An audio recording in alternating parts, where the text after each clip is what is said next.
Sharif of Mumbai அப்படிங்கிற பதவியிலையும் இருந்திருக்காங்க. அது ஒரு பெரிய கௌரவ பதவி, நம்ம மேயர் பதவி மாதிரின்னு சொல்லிக்கலாம். இவர் அந்த கம்பெனியோட சேர்மன் ஆனதுக்கப்புறம் தான் அந்த கம்பெனிக்கு அசுர வளர்ச்சி. ரேமண்ட்ஸ் த கம்ப்ளீட் மேன் அப்படின்னு டேக்லைன் வச்சவரும் இவர் தான். அவருக்கு 2 பசங்க. அதில் ஒரு பையன் 1996 வெளிநாட்டு ஆப்ரேஷன்ஸ் பார்க்க சொல்லி சிங்கப்பூரில் செட்டில் பண்ணிட்டார். நிறைய பிஸ்னஸ் இருக்குது இல்லைங்களா. அதில் இன்னொரு பையன் கூட தான் அவர் இந்தியாவில் வாழ்ந்துட்டு வந்தார். அந்த பையன் நாள் போக போக அவரை உணர்வு பூர்வமாக மிரட்ட ஆரம்பிச்சிட்டாங்க. நீ என் கூட தான் இருக்கணும், கடைசி காலத்தில் நான் உன்னை தான் பார்த்துக்குவேன், அப்படி இப்படின்னு நிறைய சொல்லுவாங்க இல்லைங்களா. அந்த மாதிரி மென்டல் டார்ச்சர் கொடுக்க ஆரம்பிச்சிட்டாங்க. தொந்தரவு தாங்க முடியாமல் ஒரு பாயிண்டில் அவருடைய 37% ஷேரை அவர் கூட இருக்கிற பையனுக்கு எழுதி வைக்கிறாரு.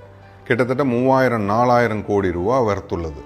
இது கிடைச்ச உடனே அவர் வேலையை காட்ட ஆரம்பிச்சிட்டாரு. அப்பாவை கெட்ட வார்த்தையில் பேசுறது, அவமானப்படுத்துறது, கம்பெனி சேர்மன் போஸ்ட்லேருந்து எடுக்கிறதுன்னு